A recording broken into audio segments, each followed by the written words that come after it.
when it comes to the immigration situation all over Europe, I sense what you're saying is there's a certain natural reaction to people coming in and not assimilating properly or whatever else there may be, the economic strains and all that stuff. What is the proper solution for all these countries now? Because the cat's out of the bag already.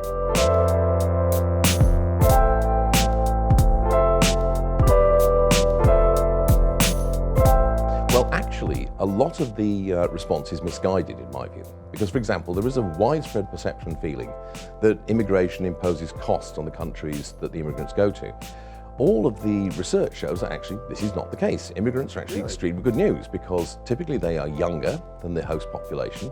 They are almost always in work. They come to look for work. They want to do productive labor. How can that be a problem, you might say? And so typically they are taxpayers rather than tax consumers. They typically make a net contribution to the budget.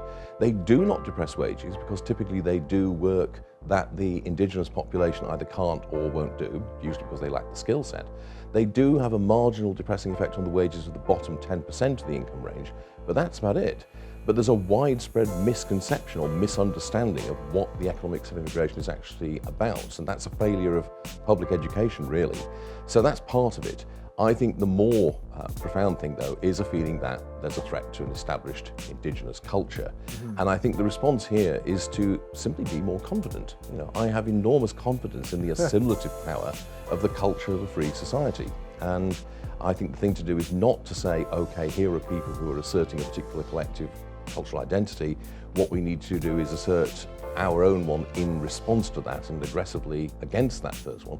The thing to do is to emphasize individualism and the degree to which a modern free society is one where people are free to form and shape their own identity through the choices that they make, and that should be true for everybody.